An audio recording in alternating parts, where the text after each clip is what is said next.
All right, my people, let's try this again. If my voice is still laggy, then I don't know what to do. Um, but hopefully not. Can someone give me like an emoji if my voice is okay? Like a thumbs up. It works? Great. Perfect. I have no idea why it happens, but it's just funny. Um, because we're gonna be talking about screw ups like this today. I'm just gonna give 2 minutes for everyone to trickle in, and then we're gonna start. Really interesting topic today. I know a lot of people are curious. I have my experiences to share, and I'm sure some of you might also have your experiences to share with what we're about to talk about today. Especially if you're 9, 11, 22, 33, and 7. Um, Life path, numerology, life path. But not only goes deeper than that. Um,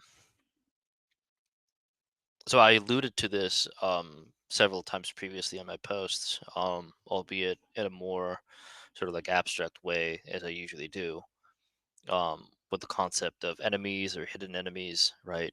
Um, I want to clarify what those are, and I want to sort of like the topic came up today, and I want to both educate and inform about how these things manifest or how they can manifest, especially for high consciousness souls, just high consciousness in general, right?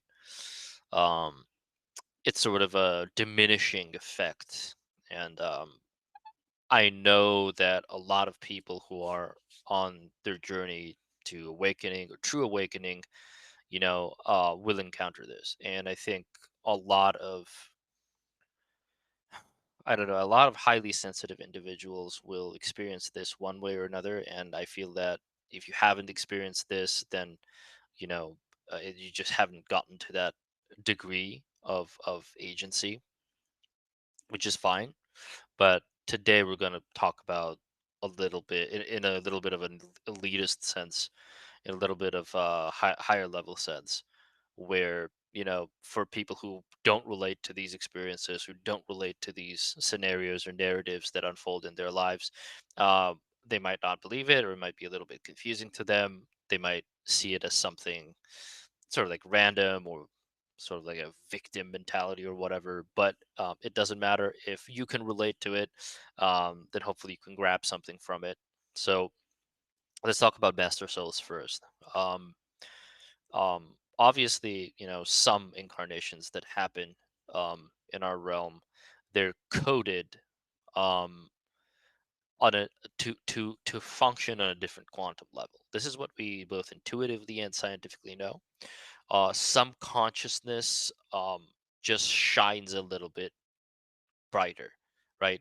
Because they can hold a lot more potential and they can hold a lot more information. This means they can achieve a level of agency and a level of conscious creation that most other souls are not equipped to. And I'll tell you, at least from my experience, what that feels like, and what do trickster spirits, or what I call trickster spirits, have to do with it, or hag ladies or stuff like that, and many more. By the way, many more of these beings. A general understanding of a master soul is a soul that has been tasked with the awakening of the self, um, and through which it achieves the awakening of the other, right? And if you have experienced symptoms of these sorts of awakenings, you will have understood that this is a very dark ordeal. There's nothing, we call it awakening, we call it enlightenment or whatever, but there's nothing, rainbows and flowers about the process. It's a deeply, deeply stressful and difficult and often very painful process that's followed by grief, isolation, extended periods of isolation, incredible childhood trauma, just incredible, like these traumatic events that are sort of like put in your way to jumpstart your, well, the agency of your thoughts, right? um and this sort of like feels undeserved from like a basic 3D perspective, right? It almost like it makes a victim out of you, right? And it feels undeserved largely because, well, you're unaware of why it's happening. You're just unaware of why it is occurring. And from early on, and I can share my experiences with you guys, as soon as you start sensing that there's something unique or like a little bit different in how you think about things, how you ponder, how you see the world, how you see what's wrong with the world, how you interface with the larger world with through your senses. When you can sense a little bit more, feel a little bit more. When I was younger, for example, I could walk into a room and almost like feel the anger in the room. If someone had fought or had some sort of heated discussion in the room, even like an hour before, I could go in and I could like almost sense it. I would get I would get tense in that room, and when I looked around, this is me being a child, for example, right? I would be like, why is everyone else, like, is everyone else not feeling this way? And I thought everyone else also felt that way. They were just hiding it, like they were just better at hiding it and pretending like we weren't uncomfortable, right? Only years after that, I understood that people had absolutely no experience like I did when I walked into a room. Like for them, they were genuinely just in some random room that meant absolutely nothing to them, right? But for me, it was like this source of information, like in terms of like energy, sensory, everything, right? Um, so I've always been highly sensitive, but the problem is when you're that way, and let's say you're young and developing as a consciousness in both in your physical body, it's difficult to understand the concept that different people, although we share the same reality space, experience reality very differently. Right? You and me and everyone else likes to think that we interface with reality um, with the same quality and quantity of things and occurrences that happen around us, right? But that's just objectively not true.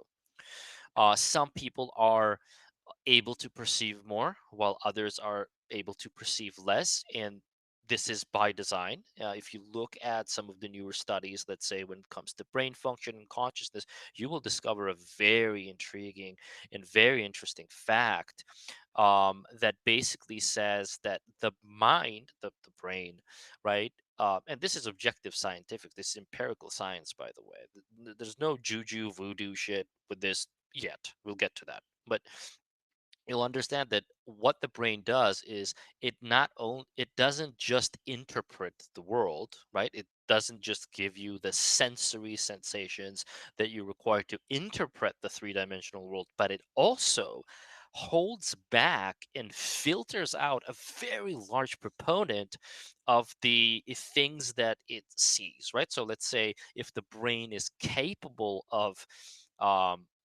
feeling like radio waves or whatever. I'll give you a great example, okay?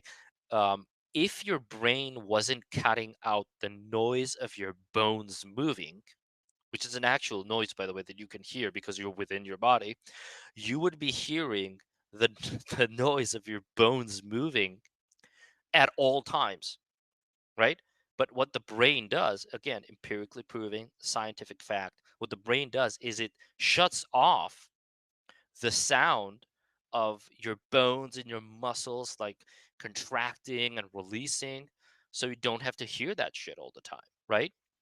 So again, not only is the brain an interpreter of the three-dimensional realm, but it is also a sort of filtration system that gradually unlocks its full capabilities in order to protect us from what? From sensory overload. I'll tell you why. Even from an evolutionary sense, let's say for survivability in the material realm. So let's say you gain a body and now you have to survive in this brutal primal jungle where there's predators everywhere. Is it evolutionarily, is it a benefit for you to hear your own body moving or not? It's a major detractor, right? It's not a benefit at all. It's actually something that might get you killed. So the brain shuts it off. I'll tell you another example. When you listen to music, right? Why are there different qualities of music? So, right, let's say you listen to an MP3 file, right? There's kilobytes per second. So, what are these kilobytes per second, right? It is the amount of kilobytes that are conveyed to our brains through our hearing, so that it can interpret it as sound. Again, scientific fact, empirically proven. Um, what you don't know, what you don't know is that most of the music you listen to, unless it is of the clearest quality, which is the FLAC for in FLAC format, most of the notes you hear in the music that you listen to are actually filled in by your brain. So when you listen to the song, if you could objectively listen to it without your brain's interpretation or interference, the song would sound absolutely not the same as it is when your brain is interpreting it. So how song format and how the song size on your computer can be brought down to a manageable few megabytes, right? Where their true file size is incredibly large, like much larger, probably like 20 or 30 times larger, is because, well, these very, smart people who knew how the brain worked or functioned, understood that if they cut out pieces of the music, right, your brain would actually fill those parts in. So most of the music you listen to, again, right, is actually mostly interpreted by your brain, which is a crazy fact as well. So why are we talking about the functionality of the brain here? Because you have to understand that a lot of the things that the brain filters is according to a mind's or the consciousness that inhabits that mind, their capacity to, well, to honestly just grasp and take whatever sensory information is going around, right, their external space, without it affecting their sanity levels, right, and mental health. So the brain will defend your sanity because its prime directive is to do just that. When you have a traumatic experience, what does your brain do? It fragments that experience from the rest of your memory, right? So it almost like buries it down in the deep subconscious. It almost makes you forget, um like over drinking alcohol, for example, manually triggers this effect, which is really bad, but we'll get to that later.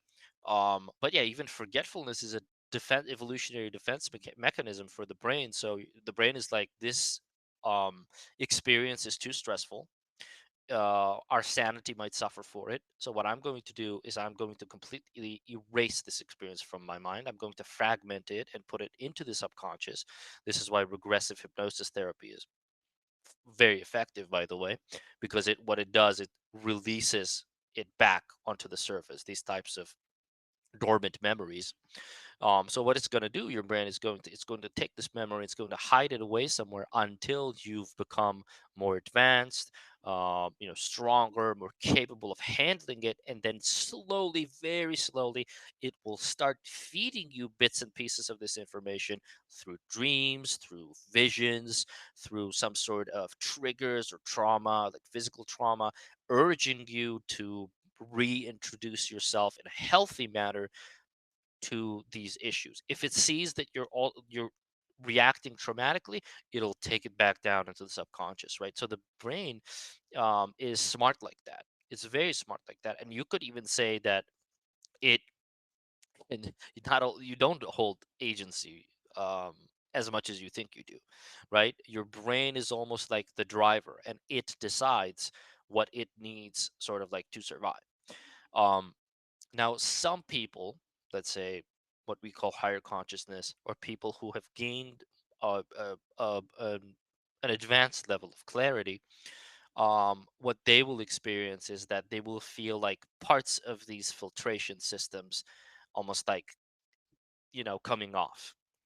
And when that happens, your consciousness shines a little bit brighter. And I'll tell you guys what I mean by this exactly, right? So, from a four-dimensional perspective, if you look at, well, the timelines of our lives, you can look at um, fully aware consciousness as pure light energy, right? So from a four-dimensional perspective, how our linear stream of time, how our linear lives would look like, it would look like a small dot passing through an event horizon. And this event horizon is everything that has happened and will happen in your life, pre-recorded and sort of like predetermined. And this little dot that represents where your consciousness currently resides. So what point of your life it is currently inhabiting, let's say right now, this very moment, your level of high consciousness or your level of agency and awareness increases its, let's call it a glow, right? So again, the more agency you have, the higher it glows. This is why religious teachers, religious texts, concepts, so on and so forth, they talk about the present moment, right? And how important the present moment is and being aware in the present moment, and so on and so forth, because it increases your ability to transcend the current position in which your three-dimensional body and mind reside. And I'll tell you what that means, right? Um, when you shine bright like this, you almost open a portal of possibilities, and how that portal of possibilities occurs in this four-dimensional space, right? If we were a four-dimensional observer looking down into your life right now, how it occurs is that the more awareness you bring, a portal opens and a new pathway unlocks to new possibilities. Where now you, because you're a conscious creator, you could imprint new ideas and possibilities, right, onto your life from the perspective of your current state, right? This is some high level shit. But let's stop here with this and go back to how this relates to hidden enemies and trickster spirits and so on and so forth. So the things that inhabit the four-dimensional space, because the four-dimensional space is a transitional realm. Get it? So the four-dimensional space is what holds the three-dimensional space within itself. So it's almost like a prison. Okay, I don't want to go too far with this, but it's almost like a holding mechanism, and it connects the higher realms, right, to the pseudo lower realms. So our realm is connected to the 2D realm, in which in a way where from a three-dimensional perspective, you can look at the two-dimensional perspective and see it as incredibly basic, right? It's like playing, a video game that's two-dimensional, where everything is predictable and where you can see the full context of the game. Where a character, if you lived in a two-dimensional space as the character in the video game, you would see that game um, only in a streamlined manner, right? So you can't see the full context of where everything is. So let's say if you were a two-dimensional dot in the middle of a room in a two-dimensional game, and there's four walls around you, you will not be able to perceive the things that are beyond those four walls, right? Um, but if you were a three-dimensional being staring at a two-dimensional space like that, you would be able to see everything that's beyond those four walls, right? So imagine the principle remaining the same between the four-dimensional perspective and three-dimensional perspective. What you and I cannot see in time or time space or reality, the four-dimensional perspective sees everything. It sees all the possibilities. It sees where you're going, where you're coming from, so on and so forth. Master souls, souls who have a higher imprint, um, or a high degree of intellectual or logic-based discernment, right? And generally, souls who can connect to other souls in the beyond realm. So I'm talking about when I say souls that are very smart naturally and highly intellectual, who can decipher these things through logic and not intuition, who can decipher these things through sheer intellect, meaning seven life paths, or souls that are very close to the precipice, or the final rhythm of their incarnations here, who have the innate ability to channel and contact spirits from the realms beyond. I mean, not, the nine life paths, and the master souls, obviously, um, 11 on a one-to-one basis, 22 on a meso basis, and 33 on a basis. But these souls gain almost like an enhanced, or I should say reduced, filtration system through the brain. So they view the three-dimensional realm from an enhanced standpoint, where their senses and their intuitive senses are more alive, so to speak, right? And as soon as this happens, and you gain sort of like a sort of agency from, well, the four-dimensional rule set, right?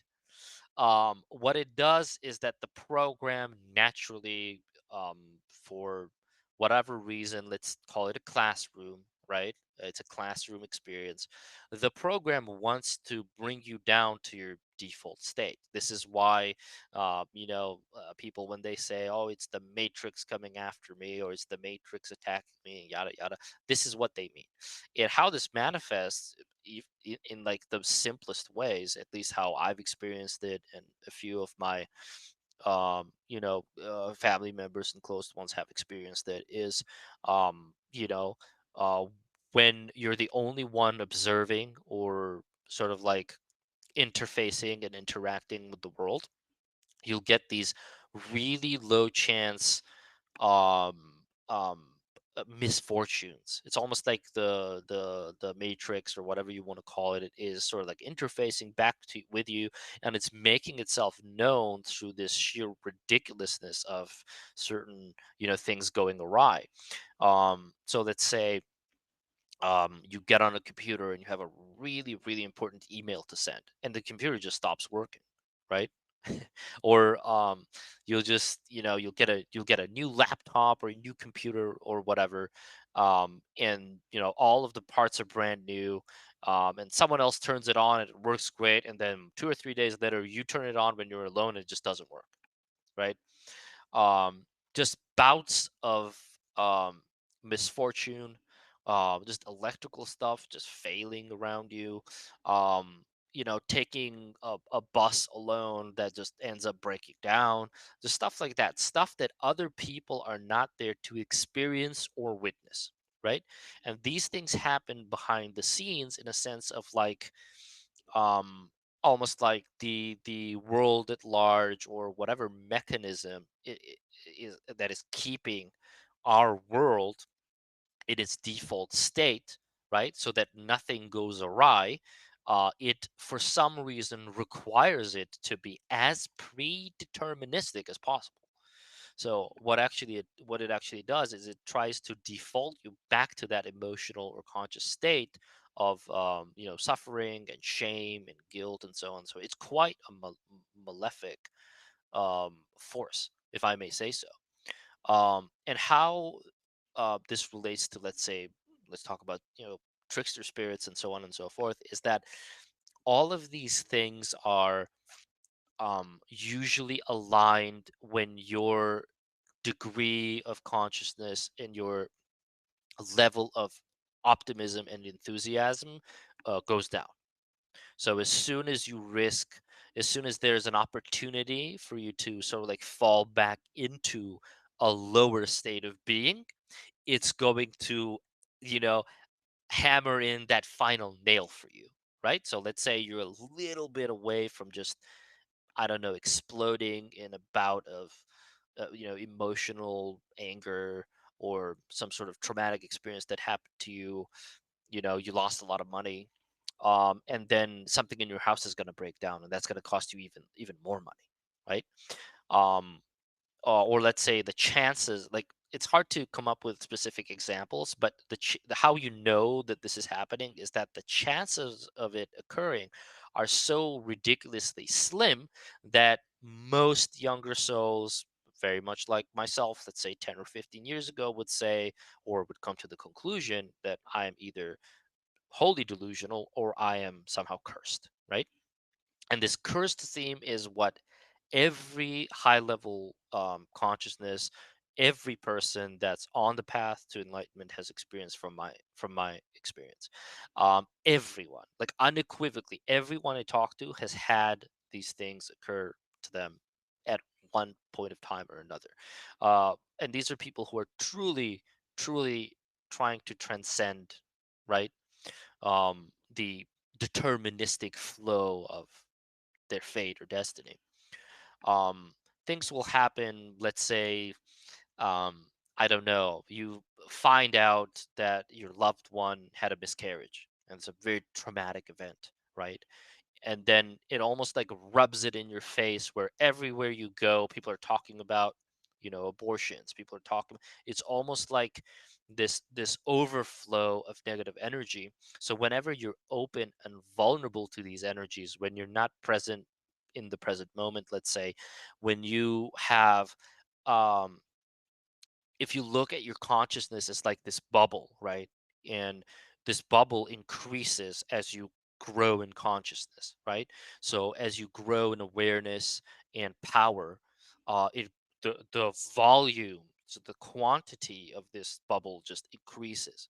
But then when you fall back down into a desperate state, and you re-divert yourself from the present moment to thinking about the past or some traumatic event, or something that grieves you or angers you or shames you, um, a large proponent of this bubble in which your consciousness would be contained becomes emptied, right?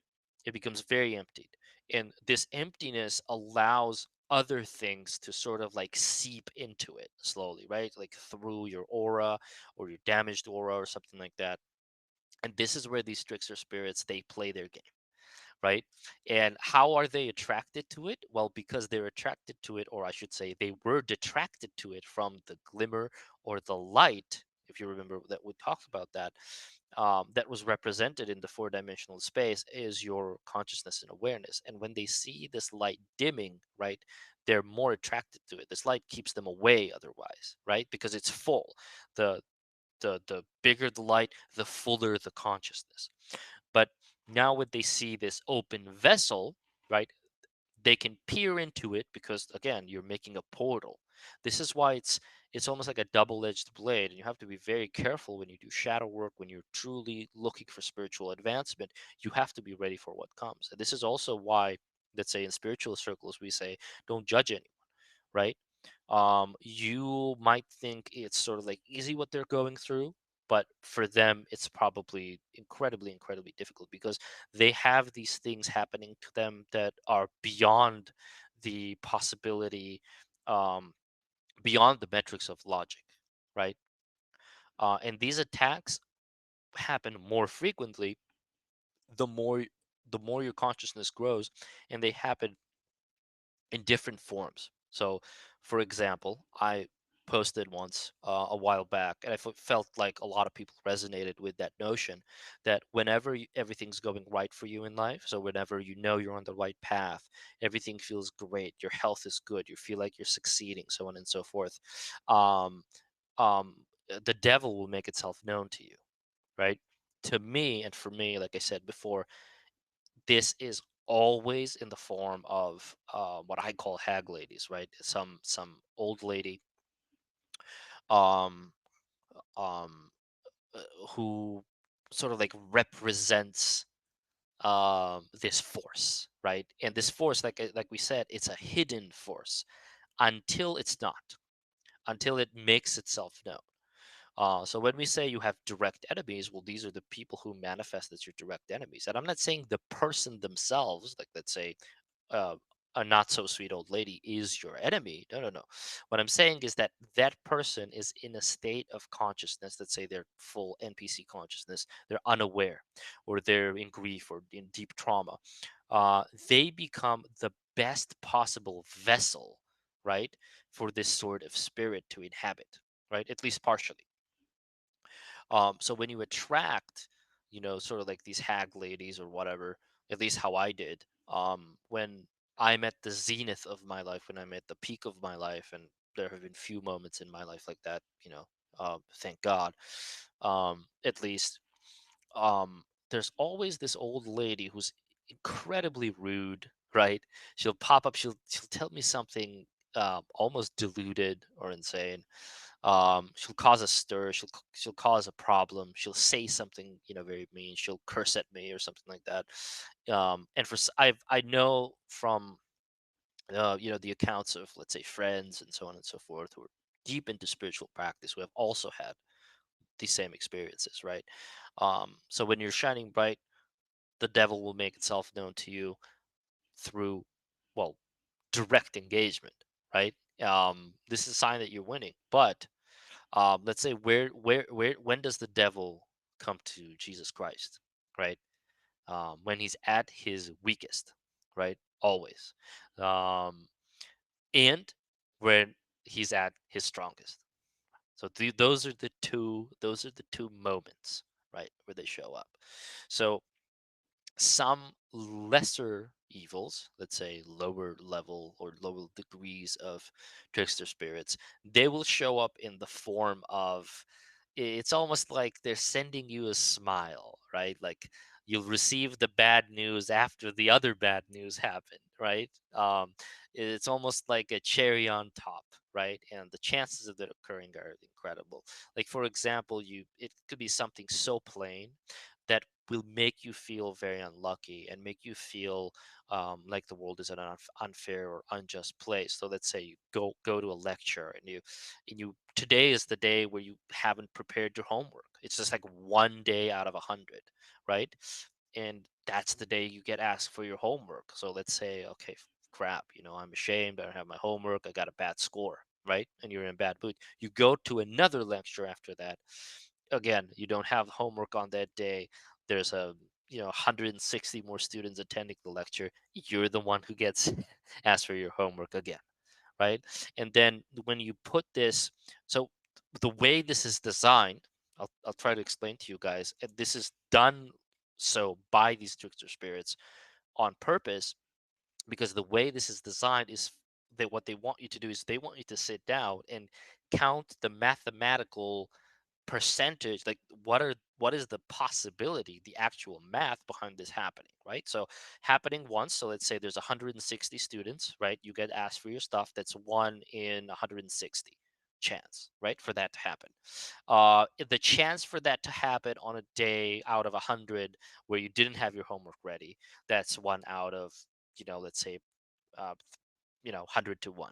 And then the chances of that happening twice on the same day, that now reaches almost cynical or cosmic levels of probability. And this is how you know, right? The repeated offense, the repeated pattern of salt in the wound behavior by the external world, right?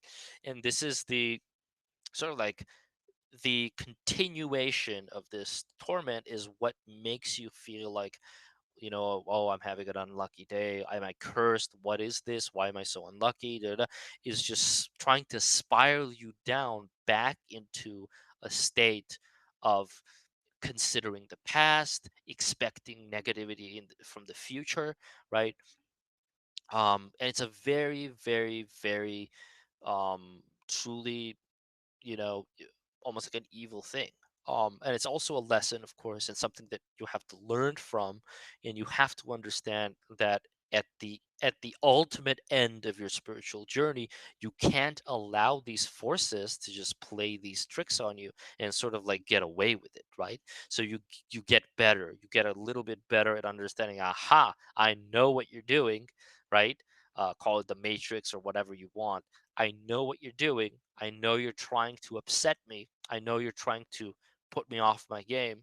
So I'm going to go and, try to balance myself and almost like harmonize myself with with a better state of being at that moment. But of course, this is, you know, easy to say, but difficult to do. And the more you grow in consciousness, the more it happens, and the more hardcore it happens. And sometimes it happens all the time, right? all the time. So when we say master souls have hidden enemies, well, this is what they have to contend with. It's not just, I always say that, um, try not to judge anyone else. Um, Not because it's a bad thing to do, but you genuinely, truly, objectively do not understand what they're experiencing in comparison to what you're experiencing, right? For someone, a bus ride home, right, could be a bus ride home. For someone else, it could be a traumatic experience, right? And you have to understand that most people contend with stuff like having to pay their bills, right? Like, well, I have this much to pay. Like, oh, I have to make X amount of money per month. They're interfacing with the three-dimensional world through the lens and through the rule set of the default state, of the default matrix, right? Where advanced consciousness is interfacing with the three-dimensional world, but also with the world that we cannot see, the world beyond the three-dimensional world, as it makes itself known to them, and it's affecting their day-to-day living, right? So they used to always tell me about black monks and so on and so forth, these people, who attempted to be highly spiritual, and some of them were very despicable characters, very, very despicable, questionable, like morally questionable characters. And I never understood this when I was younger. I had a very big rebellious phase with these, like, how are these people close to God if there's this strange temptation around them, and there's this darkness around them. And only now, after basically like decades, I'm beginning to fully understand what that meant, because the forces these people have to contend with, you know, they're friggin' brutal. They're not like what you and I had to contend with, right? When we were low state of consciousness. But um they're mystical forces that act upon the three-dimensional and that act upon your weakest points, right? And that is the true depth of the teaching of do not judge the other, right? Cast no judgment. Not because it's bad to cast the judgment, but because you are quite literally not even equipped with the senses, with this full sensory understanding to even cast the judgment at all, right? um you literally just can't even, you don't even understand. So let's say when you see someone in a state of disrepair, or you see someone who's highly dysfunctional, you see someone who is in grief or in misfortune and so on and so forth, you don't know what they have to contend with. If you put yourself at your current consciousness state in their shoes, you might just go insane, right? The moment I understood this, I understood that you can't take human law, let's say, and judge humans or souls equally before that human law. It is quite literally spiritually immoral, and I also believe it's inhumane, right? Because they're contending and they're interfacing with two completely different worlds. Now this, let's say, trickster spirits or so on and so forth. Even if you look at mythology, there's an incredible amount. Of course, like this is hidden knowledge, but there's an incredible amount, like a rich amount of information and reading material that talk about these different types of spirits. And remember, werewolves and vampires might not exist in a traditional or classical sense of existence, right? Trickster spirits might not exist, but they're called spirits because they are able to interface with three-dimensional bodies and exist within the host bodies and the host vessels, in this case, human beings, right? And they can also inhabit different animals. They can inhabit different bugs, right? Let's say you have an incredibly um, important meeting tomorrow, okay? And let's say you're a life path 33, right? And a funny thing that's going to happen is you're going to plan your evening, you're going to lay down, and you're like, well, incredible important day tomorrow. Let me, do everything the right way. I'm going to lay down and fall asleep. And what's going to happen, there's going to be this one fly in your room, and it's going to buzz around your ear, and it's going to bite you all over, and you're just not going to be able to find it. You're just not, it literally won't let you sleep. And then you'll go to another room, right? And you'll itch all over and you won't be able to sleep well, right? And then 3 or 4, 5 hours later, you'll be able, to fall asleep, and then you'll have to wake up again in 2 hours. And um a lot of people will say, oh, it's just bad luck, oh, it's just misfortune, so on and so forth. But all of these beings are messengers of higher elemental powers, of elemental beings. There is no such thing as misfortune, right? So right now, what you're being tested for, let's say you've just gone through that scenario I just told you, you're being tested for your resolve. You're having to feel the tiredness, the moodiness that comes with the lacking of sleep, the lack of inspiration, the lack of motoric function, right? Like, um, you have to go through life with these things running in the background at all times. Um, and let's say they don't have to be hag ladies each and every time. I know people who have completely different experiences, and their version manifests very differently, right? It could be like a violent old man or a drunk. Like drunkards are very easily possessed by these spirits. And if someone wants to ruin your day, you're gonna walk into a drunk guy, right? So there are states of being or altered states of mind that are very vulnerable to this sort of possession. And then there is your glimmer of consciousness that sometimes will attract these things to put you off your game.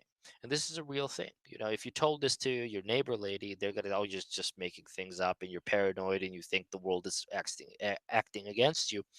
When in truth, by any objective metric, this is provable offense, right? But the problem is, it's never going to happen. It's never, ever going to happen when other people are there to witness it. That's one of the laws of this thing. It's almost like a hidden rule, right? You ever had a thing where, um I don't know, like,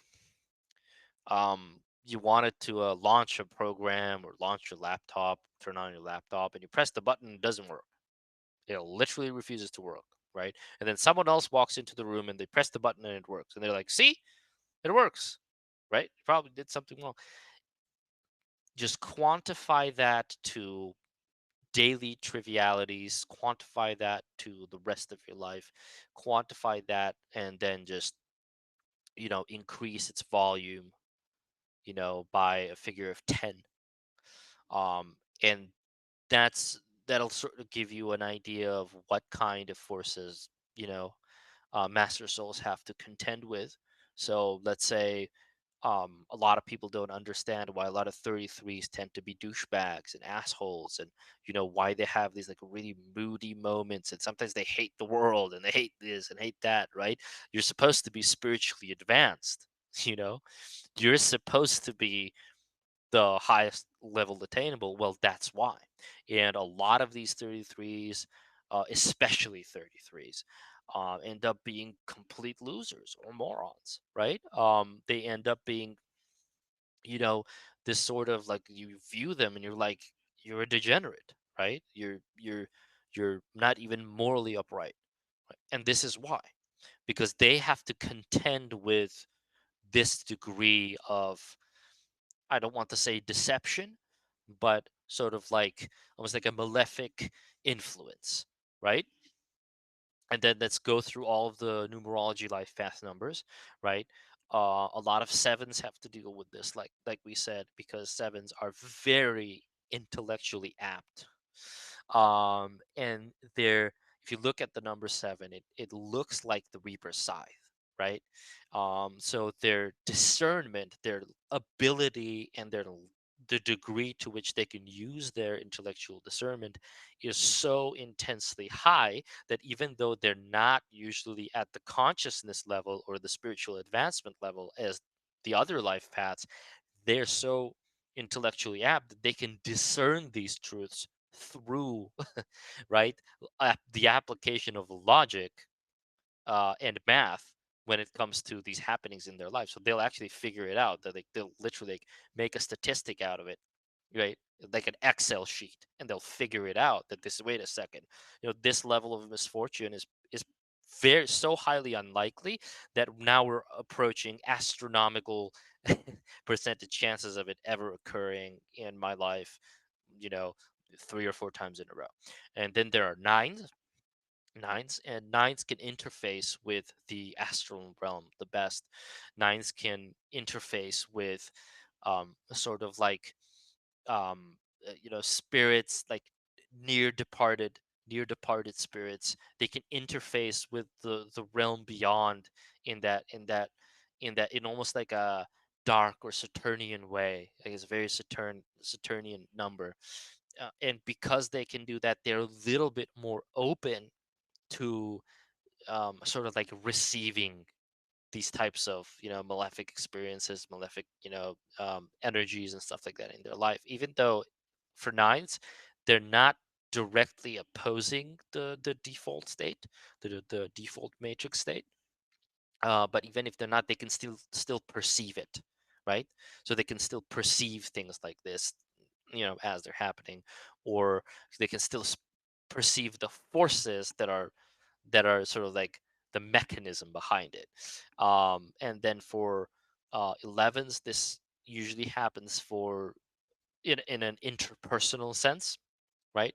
It always has to do with interfacing with other people and sort of like how that works, and temptations and even sexual perversion. A lot of 11s, if they're not balanced, like they have, they often have leanings towards homosexuality, or they have other people like men or women who have leanings towards homosexuality who will actually show up in their lives and cause some chaos, cause some big chaos, right? um yeah, and then you have 22, which is on like a meso level, right? On a more like group think, organization, company level almost, that have these sorts of experiences.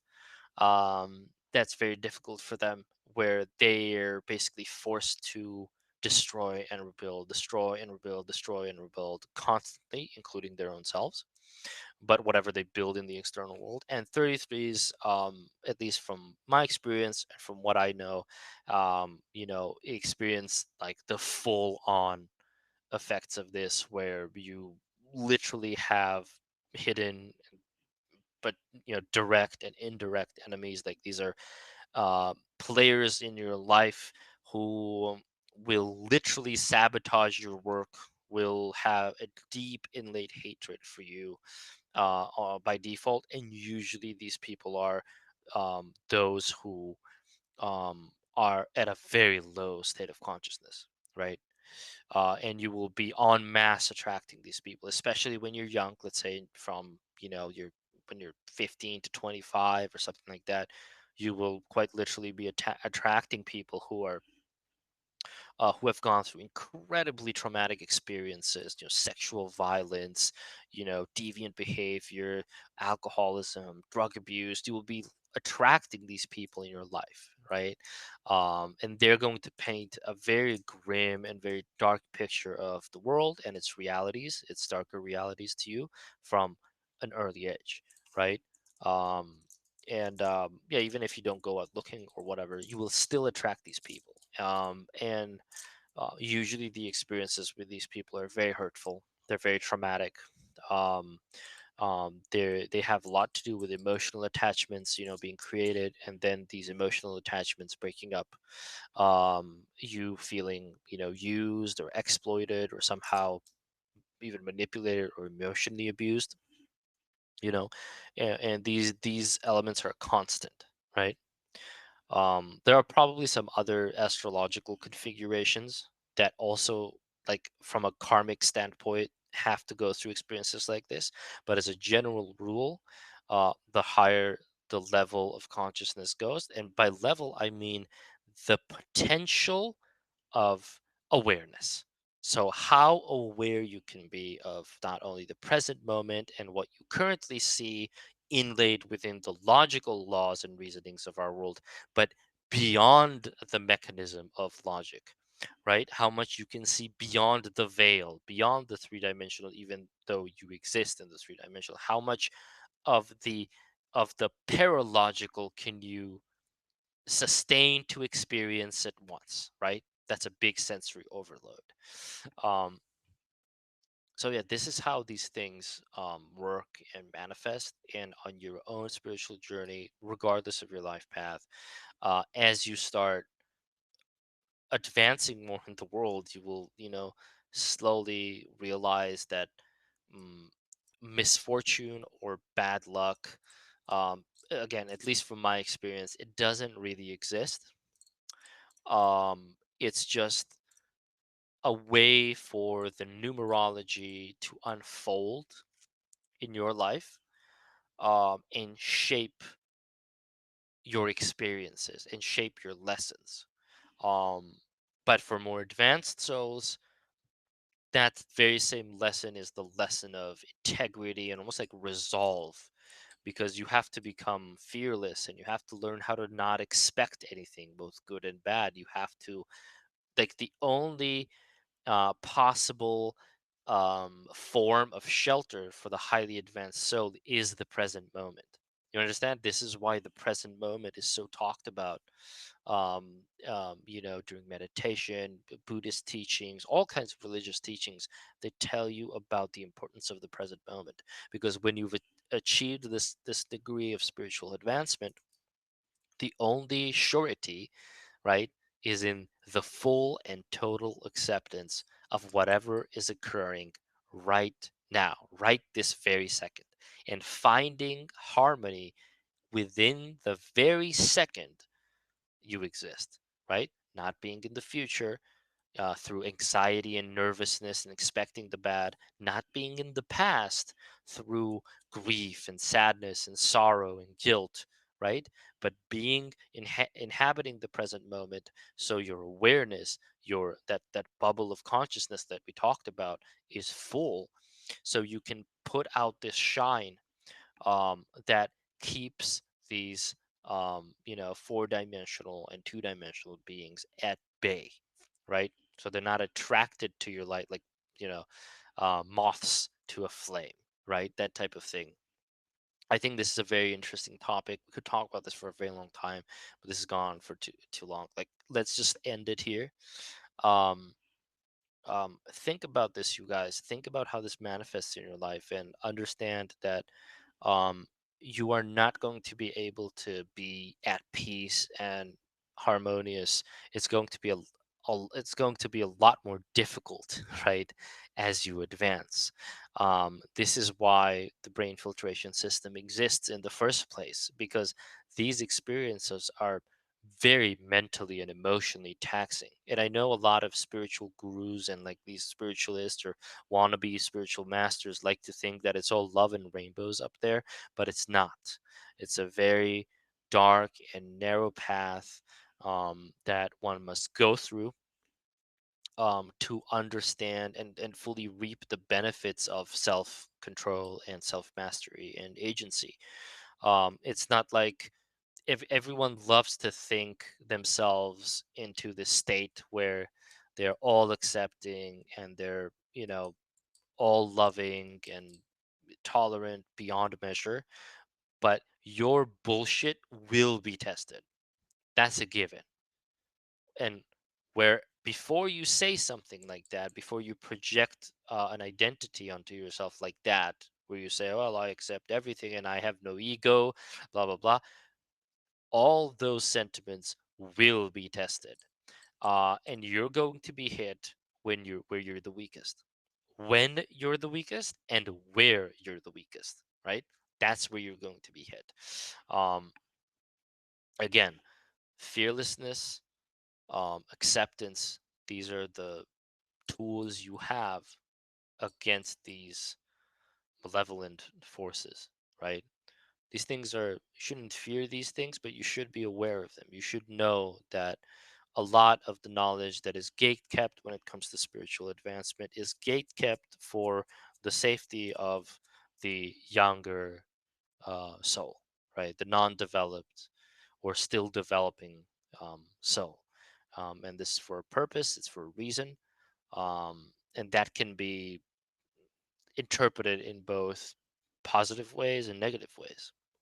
But it's very important to understand what you're getting yourself into, right? Um, when you talk to someone who, let's say they claim to be sort of like spiritually advanced, like talk to them about these things because they will have some sort of experience like this to back it up when the irrational, the illogical, the what I call the paralogical has made its introduction right to them during their lives. They will have to have these sorts of experiences, right? Anyway, very interesting. Super thankful for everyone who joined. I wish you all well on your journeys. Thanks for tuning in. I'm gonna try to do another one later on.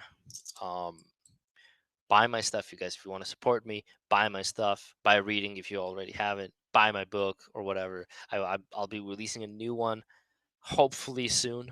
Um, so yeah, much love to you all, and remember to strengthen yourself in the present moment. Don't give yourself too much crap if you're unable to, you know, be emotionally stable at all times because it's very difficult, right? It's very difficult, admittedly.